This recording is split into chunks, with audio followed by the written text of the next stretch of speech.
Hi guys, today I'm going to be talking to Jesse Laymon. He's a candidate for the 26th Council District, which covers Sunnyside, Long Island City, Woodside, and parts of Astoria. Well, Jesse, thank you very much for joining me today. Thank you for having me. Glad to be here. Great, great. So look, just tell us about yourself, where you're from and why you're running, and just a bit of a backgrounder. Sure. So my name is Jesse Laymon. I'm a native New Yorker. I grew up across the river in Midtown Manhattan, but my wife and I have lived here in Long Island City for since 2004. So I guess about 16 years so far. Mm-hmm. I'm running for city council in this district that includes Long Island City and the Dutch Kills part of Astoria and Sunnyside and Woodside. Mm-hmm. And I'm a progressive activist who's been involved in politics and issue organizing on a range of issues and for a range of campaigns and candidates for years. Somewhat in New York City. The last 10 years, I've been heavily involved with groups like the Working Families Party and Citizen Action of New York, sort of part of the left wing of the Democratic Party within New York. But my background before that was mostly actually in national politics and national issue organizing, working on environmental causes, working for Move On and some anti-war activities. And I've worked on multiple presidential campaigns in 2004 and 8, and now actually just this year in 2020.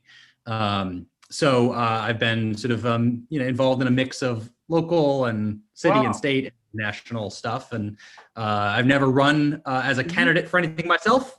So this is the year it feels like to do that and to try to make a difference directly by being an elected official. Terrific. So, I mean, I know you are involved with Queen's Democratic Party. Just tell us a little bit about that, and also, what policies or thoughts do you have that are most pressing in terms of the 26th Council District? Sure. So first on the Queen's Party. So thank you for mentioning it. I actually did get to appear on a ballot for the first time this year, which was exciting for somebody that's been around these issues and elections for a long time, but never tried running for anything. I was recruited by a group of people here in Queens called the New Reformers, that were looking for people to run for district leader against these incumbent Democratic district leaders. They're sort of like the base level of organizing of the Democratic Party everywhere, but particularly in Queens, they use the district leaders as the like building blocks of their party. And in most cases, these district leaders had never been challenged, had not really had to run an election or even be elected in the first place by voters in their district. They've been chosen by party bosses like Joe Crowley. And in my district, the two district leaders had been in office for, I think it was 14 and 18 years, respectively, without ever actually having to run. And so people like me who were progressive activists and, cared about issues were recruited to run. And so I got to run this spring for district leader, and my running mate and I were successful. And we just got elected in June as the new Democratic district leaders for this neighborhood, which means we've just started. We've just had the first couple of meetings with the other district leaders across Queens, and it will be a long process to try to truly reform the Queens Democratic Party that is badly in need of reform from my perspective. But we're glad that we've started. Well, congratulations on that. And, it's good to see a sort of a young progressive wave, bring change to the county. But as part of that change, I've read that you're looking to change the way the land use process takes place, the ULIP process, as many know it as. Can you just talk to us a little bit about that and your sort of philosophy? Yeah. Yes, that's right. That is one of the things I've talked about. So when I launched my campaign a little over a month ago, what I said at the time and what I really intend to do as I campaign and if I get elected is to really focus all of my effort on these sort of two pillars that I think are sort of important cross-issue pillars. One is anti-racism and building a racial justice platform across multiple issues. And the other is sustainability, and particularly fighting climate change at a local level and a city and ultimately state and national level. I think that those two things are like the most pressing concerns for not just our neighborhood, but for the city, for the state, for the nation.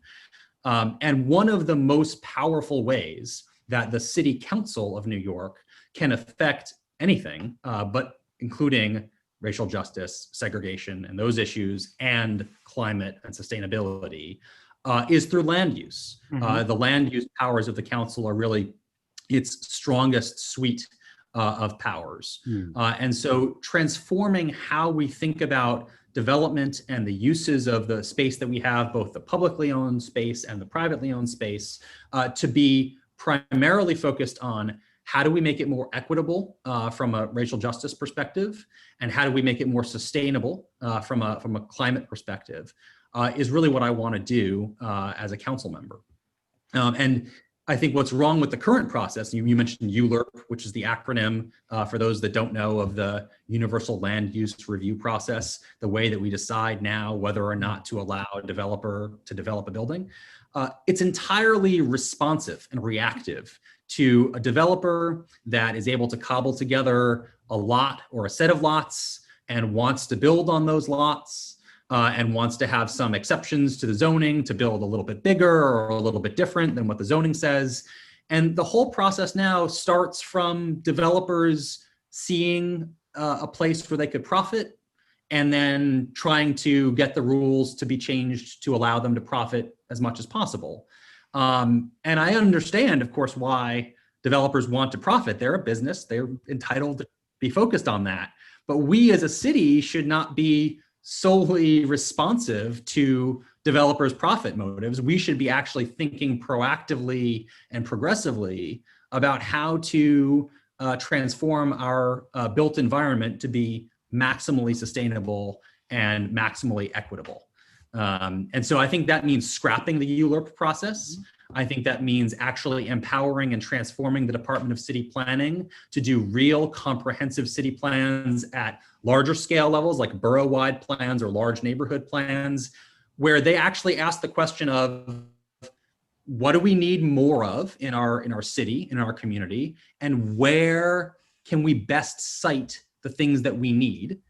And starting from that perspective of what do we need and where should it go? And then saying, okay, that means that this lot or that lot is now suitable for whatever sort of development. I think that's the direction we should go, that ends in the developers, doesn't start with the developers. Now, the closest thing that I've seen to that, Jesse, and it was subject to a lot of criticism, of course, was the Annabelle Basin project, where you had 4 developers come together. You know, they said, well, listen, we're going to come up with a united plan, so therefore there'll be more public access, more all sorts of things that maybe if they did individual land use applications that may not have come to pass. The viewpoint was, we're going to get some feedback from the public and then we're going to modify our plans accordingly. What were your thoughts on the way that was done? I think it was called, what, URLIC? URLIC, right. So yeah. I actually, I somewhat disagree with you that that's not the model that I envisioned, because it's started. Absolutely, right. I'm not saying that for one moment. Right. And that's the closest thing that I've seen along right. those lines. But it is a far cry, I'm sure, from what you're saying. Right. Right. Yeah, and that's right. So what did you think of that all the same?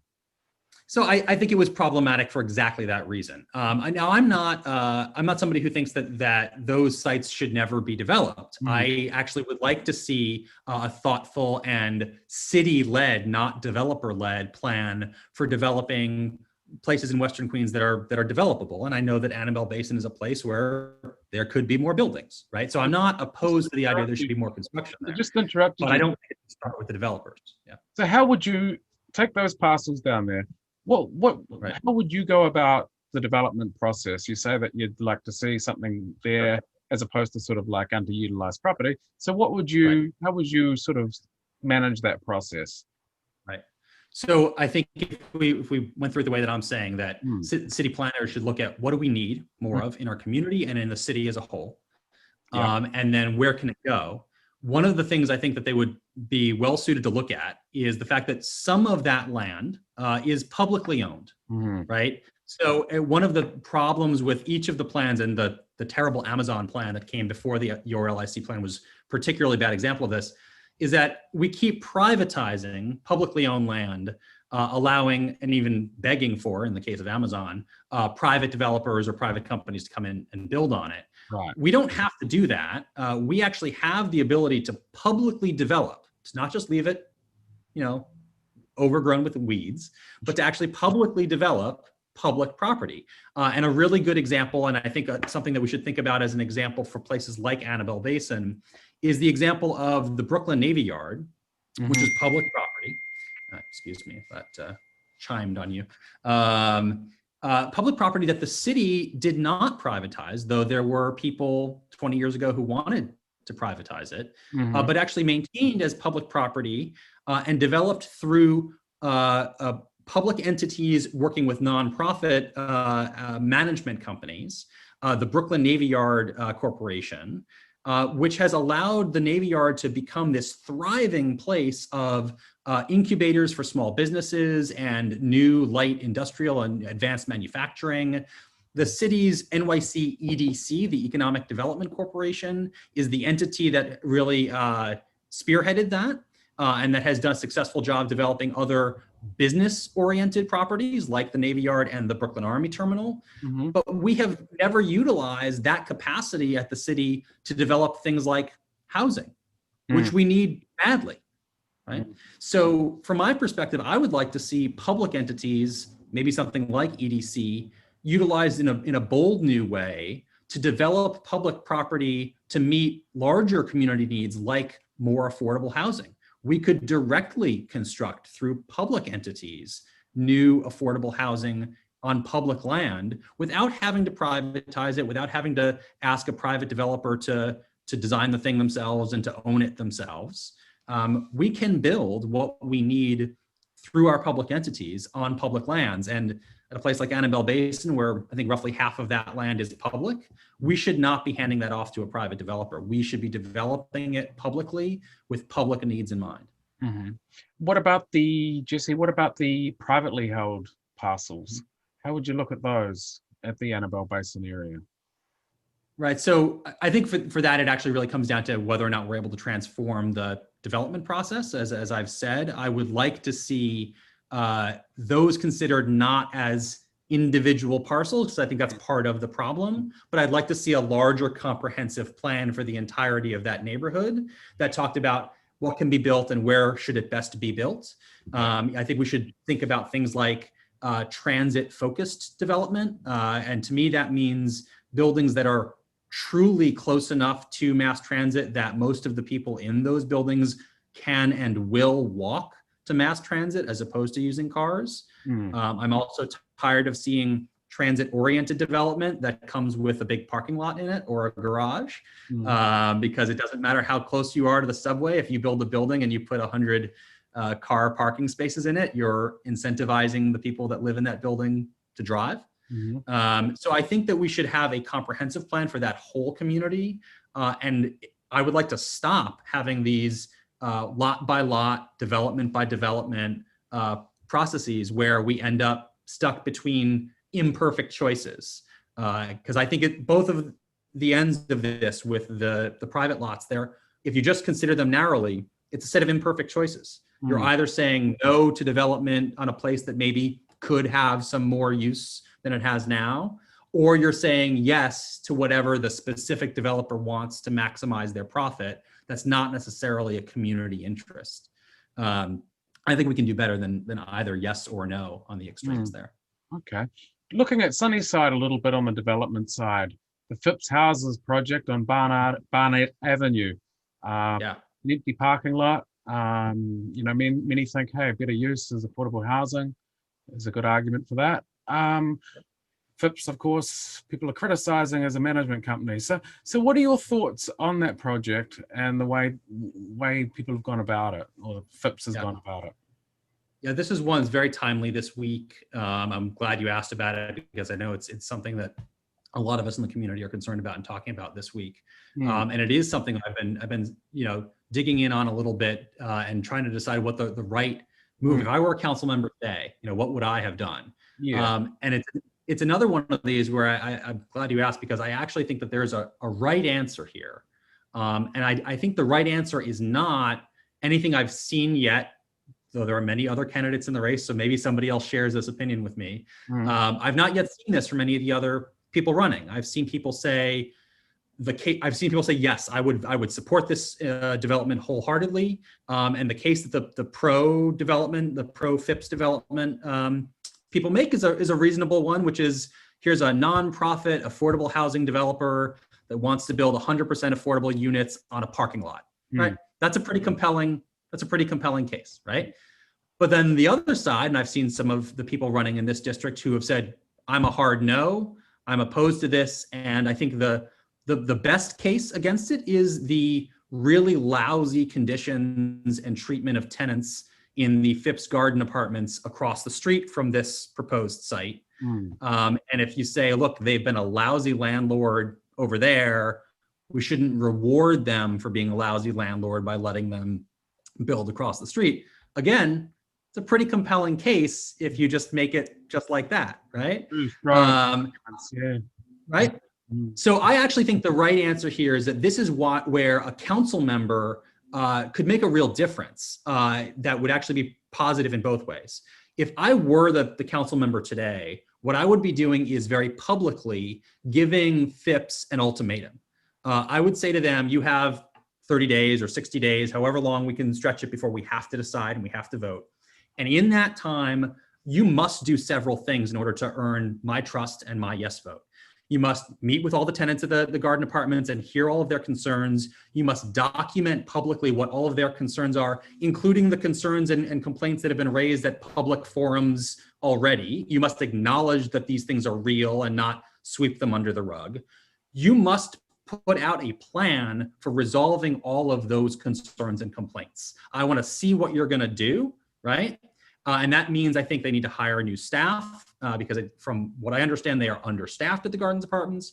I also think it means they need to invest in cleaning and capital repairs on the physical infrastructure of the building, right? And that means the fourth thing, which is I want to see a dollar figure. I want to see how much money you're going to budget to the building you already have to improve the conditions there. And if in the next 30 or 60 days you do those things, you have those meetings, you publish that plan, you budget a certain amount of money for resolving those problems, in the coming year, then you will have earned the authorization to go ahead and build another building and have more affordable housing in the neighborhood.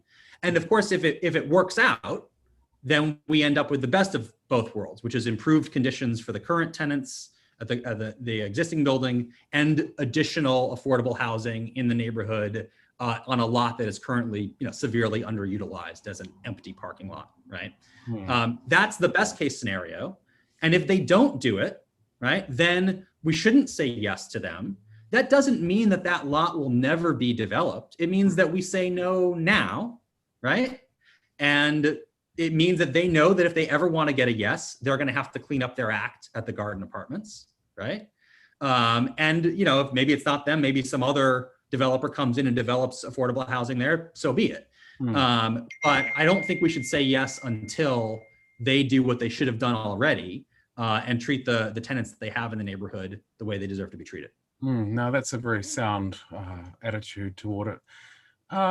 So Jesse, thanks, and let's move on to a little bit of a different topic. I know you've got strong views on, say, the police, how they go about dealing with the public, and also their budget. Can you just sort of tell us a little bit about your philosophy and how the city council or you as a council member would approach the NYPD? I think the NYPD is a fundamentally unredeemable institution at this point. I think that the systemic problems, certainly racism and bigotry, but also just their authoritarian tendencies are so deeply embedded in the culture and the structure of the NYPD that if the NYPD continues to exist 10 or 20 years from now, we will still be talking 10 or 20 years from now about how to reform the NYPD. So I don't think it's enough to just say, I want to change how they operate or I want to reform policing. I think we need to fundamentally reimagine how we live in a city of laws without a authoritarian and structurally racist police department. That position is what some people call, and what I'm happy to self-identify as, both a police and prison abolitionist. I believe that it's not that I'm not an anarchist. It's not that I'm against laws. It's not that I'm against public safety. I think there's a lot of ways we can make our communities safe that are not the NYPD. But I don't think the NYPD as an institution is part of the long-term solution. Now, deconstructing the NYPD is not something we can do overnight, right? I understand this is a multi-year process. I think that the first thing that we should do is start to substantially reduce funding for the NYPD, starting by targeting the parts of policing that are not only not necessary, but in some cases are actively counterproductive and harmful. I think, for example, we should get the police out of the business of harassing sex workers. I think we should completely end the war on drugs at a local level and disband the narcotics unit. I don't think the police really need to have horses or helicopters or riot gear. I think all of those things are things they largely use to intimidate and harm communities. I think there's a lot of money that we can save from the NYPD budget in year one when I'm a council member, and again in year two when I'm a council member, that move us on the path towards completely eliminating the NYPD at a city level.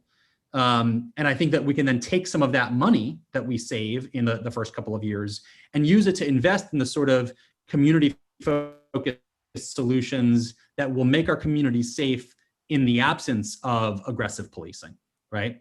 And that means a whole different way of looking at, for example, addiction and narcotics. There's a lot of things we could talk about. I think you probably have follow-up questions, but that's my view of the overall need and how we start to get there.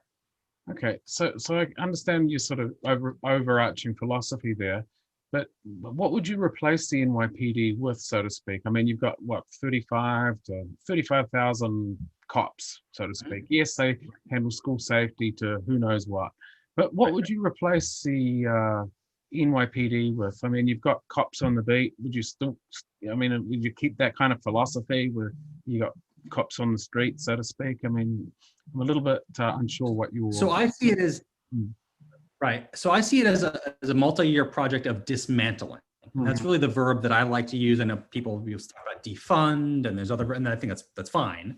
I'm comfortable saying I want to defund the NYPD, but I think about it like it's a big complex machine that we are taking apart piece by piece. Right? It's a project of just dismantling, and as we do that, we should look at each part and say, is this a part that needs to be replaced at all? Because there are parts of the NYPD that just don't serve a community purpose. And I think people would be surprised to learn how much money we are spending on policing that is not constructive and not helping make people safe. Right? So there will be parts of the machine that as we take it apart, we say, we don't need to replace that at all. Then there will be parts that we say, no, we need to figure out something else that replaces this part, right?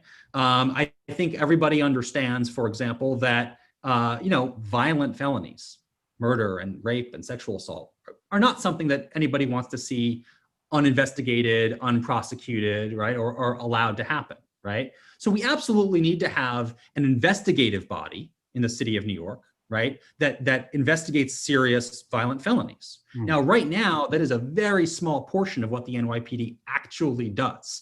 I was looking at statistics recently where the average number of felony arrests that a uniformed police officer makes in a typical year right now is approximately one, right? So approximately one felony arrest per officer of the NYPD per year. I should check the exact number, get the exact ratio, but that's the ballpark we're in. Right. So it gives you an idea of, well, wait a minute. If on average, the police officer is making one felony arrest a year, what are they actually spending most of their time on? And it's not the things that most people in society think of as justifying the existence of the NYPD. It's not the things you see on Law and Order, right? That's not the typical policing that's actually happening in New York. And so I think we'd find, as we deconstructed the machine and dismantled it, that the pieces that we had to replicate in a new way would be much cheaper, much smaller, and could be done without the sort of aggressive authoritarian policing that we take for granted as being part of the solution.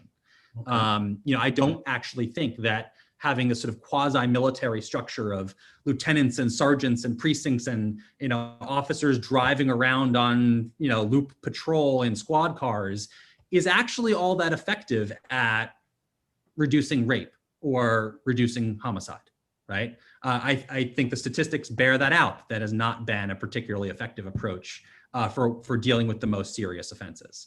And so I think that we can actually transform how we look at law enforcement and end up spending a lot less money on a much smaller set of departments that do tailored things that they're each individually expert on and good at. And I suspect actually will be better at in the aggregate than any police department, the NYPD or any other big city police department is now. They don't generally do a very good job at the important things across the country. Okay. And we could do a better job. Okay, Jesse. Less money. So another topic, of course, that's big in Western Queens in particular, is transportation, the transportation infrastructure. I mean, obviously now with COVID-19, things are all over the show in terms of subway use, etc. But let's hope in a year's time things are back to normal. Queens is a transit desert. No one can dispute that. More people are using bikes and walking, etc. So putting that sort of cocktail together, how would you approach transportation, as a council member? So this is an area I've worked on a fair amount in my sort of private life and outside of my job. I am both a cyclist and a transit rider. As a native New Yorker who grew up in the city, I don't drive a car. And so I am 100% walking, biking, and using mass transit. And as a community board member, I've been a leading champion on the community board that I'm on for expanded bike lanes and expanded bus lanes. And I think one of the things that I would like to bring to this neighborhood are true busways. I think that we could do a lot more with our bus system in New York City than we do. I think it's one of the faster and cheaper ways to really expand the accessibility and the reliability of the transit system. Is simply by redesigning some of the streets that the buses drive on, using the existing bus fleet and the existing MTA. For relatively low investment, we could get buses to move a lot faster and to move a lot more people more reliably.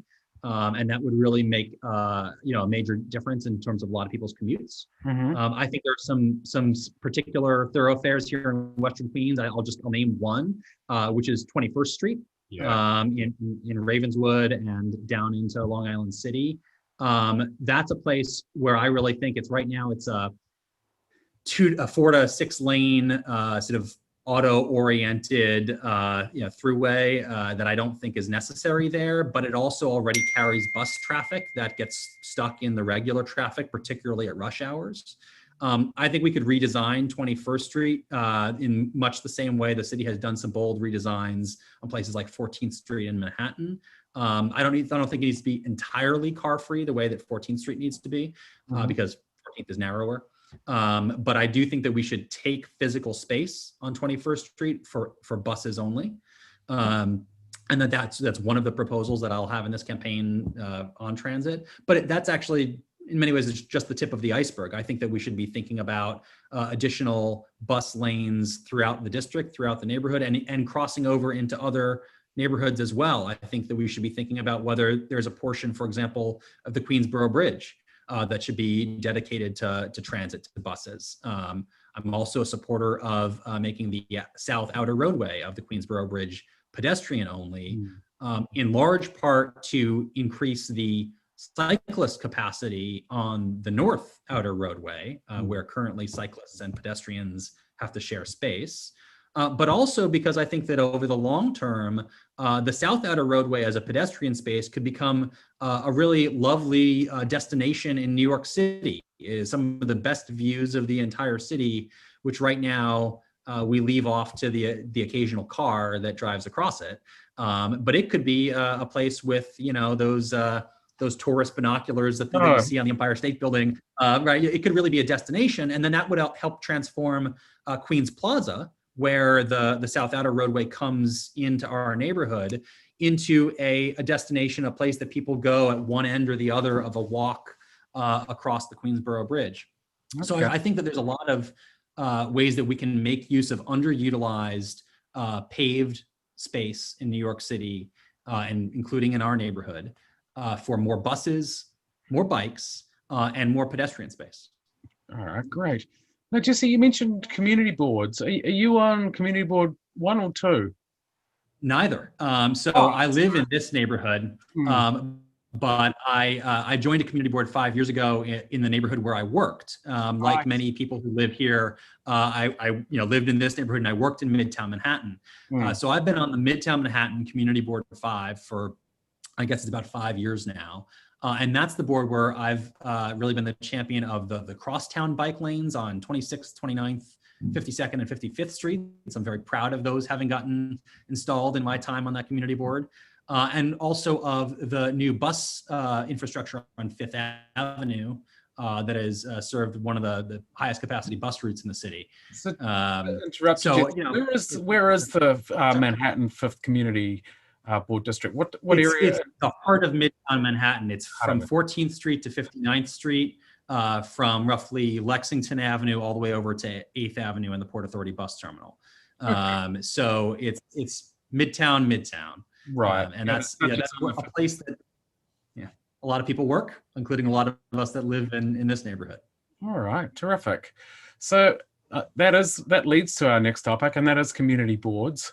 What is your view on community boards as an advisory body? Do you think they should have a binding say?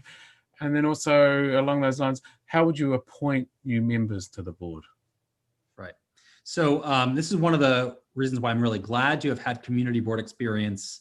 And I'm actually glad to have had community board experience in Manhattan, because Manhattan was really the first borough to start to try to reform and transform community boards. And I think there's general consensus that the Manhattan community boards in general, not just the one I was on, are the more respected and more productive community boards in terms of the way that they are treated and interact with city agencies. So they are technically advisory boards, just like the community boards in Queens or in Brooklyn or anywhere else. But I will say that the Manhattan community boards generally have their advice followed by the city agencies that they advise, because there is a sense that they are representative of their communities and that they are paying attention to the trends and changes in our society. So, for example, the community boards in Manhattan have generally been pretty progressive when it comes to supporting things like bike lanes and bus lanes, understanding that we're not in the 1970s anymore and that we do not have an auto-dependent city, and that we need to actually have a city that makes more space and accommodates the growing number of people that are biking, and the potential for massive growth in people that are riding the buses. Many of the community boards in the other boroughs have generally been seen as sort of entrenched in defending a status quo and the way things have been. And as a result, not only do I think they're sometimes wrong on policy, and I do think that in particular, I'm very opposed to some of the community boards that have been particularly resistant to welcome new shelters and places for homeless New Yorkers to live. I'm also very opposed to the community boards that have rejected bike lanes, often in neighborhoods that have almost no bike infrastructure. They nevertheless think they don't need any. It's not so much true in our neighborhood, but some of Eastern Queens is particularly bad in that regard. But not only are they, I think, wrong on policy, I think they also just get ignored more. Right? They are advisory bodies. And if an advisory body entrenches itself in an old way of thinking, eventually over time, nobody's going to respect them anymore. Nobody's going to care what their opinion is. And I think that's what happens sometimes to some of the community boards outside of Manhattan. And I do think that's why if you hear complaints from people about, oh, the community board should have a binding say, I don't think they need a binding say. I think they need to have new members that understand what's actually needed in the community now, and that are a little bit more with the times and are with the trends in policy, and that can make reasonable decisions about just how much of something to allow instead of sort of taking hard lines of no on almost everything. And if a community board becomes more reasonable and more progressive, I think that they will find that actually they are listened to more by the city agencies that they deal with. Right. Now, Jesse, I mean, I can completely understand what you're saying there. How would you go about that in terms of appointments? I mean, you can't really just sort of go along and say, well, you guys have been here for 30 years. You're all a bunch of conservatives. So Right. off you go, and we're going to put in a whole lot of people that, a little bit more, 21st century, more progressive. How do you sort of get from A to B? Well, actually, the next council member will have something like an opportunity to do just that, because the city has started to implement term limits for community board members. So over the time that the next council member is a council member, they'll have a lot more opportunity to nominate new people to the boards. And so I do think that this is an area where I want to follow in the footsteps of some of the Manhattan members. The process I went through to get appointed to the Manhattan Midtown Board was a very thoughtful process where they did group interviews. They really led by Gail Brewer, the borough president. They had people work in teams and exercises that modeled what it would be like to be on the community board. I think they did a lot of really thoughtful things to make sure that they would be putting together a group of people that could have different perspectives, but work through them to a point of consensus. And I would like to model some of the things that I've seen from other neighborhoods and bring them to this neighborhood in terms of how we bring together a diverse group of different and, yes, newer, younger, more progressive community board members. And I don't think I have to kick a whole lot of people off. I don't have the power to do that. But I do think a lot of people are going to be leaving as a result of the term limits that the city has started to enact. Right, and I think that kicks in, what, about 2028 or sometime around there, right? Well, it depends how long. Yeah, I'm actually not sure what the phases of people terming off will be, because it depends a little bit how long an individual has been on already. Yeah. But yeah, over the course of the next member's term, there will be some opportunity. Now, just to finish up, Jesse, you mentioned sustainability in terms of climate. You mentioned racial justice. They're big aspects of what you will focus on as a council member. Are there any other aspects, or can you focus a little bit more about these that you will bring as a council member, just to finish up? Sure. So those really are the two pillars, but they're also both pillars that stretch into a lot of different areas, right? So we haven't talked today about education. That's an area where I want to do some real work desegregating the schools across the city, but I want to lead with some desegregation efforts in the city. I'm friends and allies and supporters with a couple of the council members that are term limited out now, Brad Lander and Helen Rosenthal in Brooklyn and Manhattan, respectively. One of the things I really admire about both of them is that they help lead through what was at times difficult, a process of desegregating functionally the schools in their neighborhood. For a range of reasons, some of them intentional and terrible, and some of them unintentional and sort of de facto results of where people have lived over the years. We have an incredibly segregated school system, especially at the elementary and middle school levels in the city. And in our neighborhood in District 30, that is true. We are a very diverse neighborhood, but that is not reflected in our schools, which quite often are pretty clearly schools either for the children that live in a NYCHA development, or they're a school for the children that live in New Towers and Hunters Point, the sort of very different communities, right? And the same thing, continues out in the eastern parts of the district, in Woodside, et cetera. We have a segregated school district, and that's not unusual in New York City. The process that they went through in District 15 in Brooklyn, and I'm not remembering the number that is the Upper West Side district, ultimately was constructive and successful. They redrew some lines. They changed some admissions criteria for middle schools to make them less segregated. I think we could do the same thing modeled on what they went through in Park Slope and on the Upper West Side. And it was contentious there at times. There were obviously parents I'm a parent in the neighborhood myself. There are parents who were very angry about things changing, but I really admire the leadership of those council members being willing to say, even if this is disruptive, even if some of you are uncomfortable with some of this, it is a moral imperative that we desegregate the schools in our neighborhood. And that is the first step to having high quality schools for all New York children. We're never going to have a great public education for all children in this city if we continue to have a segregated public education system. We need to desegregate first and foremost. I want to lead on this citywide. I think the whole city should go through a process of desegregation, but I am very willing to start by leading in my own neighborhood. And speaking as one of the very few parents that's in this race, there are something like 17 candidates or 18 candidates running for this council seat, and I think there's maybe 2 or 3 that are parents. I am, really personally motivated to send my daughter to an integrated school with a high quality education. And that's, something that I hope exists for her when she starts going to public school in a couple of years.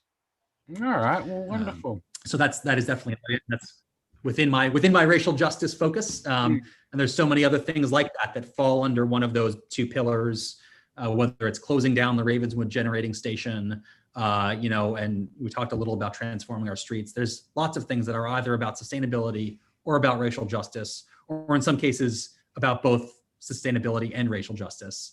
And that's really how I want to focus my time and my efforts, both as a candidate and ultimately as a council member. Okay. Well, Jesse, thank you very much for joining me today. It was very informative. Thank you for having me. I'm happy to answer your questions. And as we get closer to the election, if you want to ask more, I'm happy to answer more.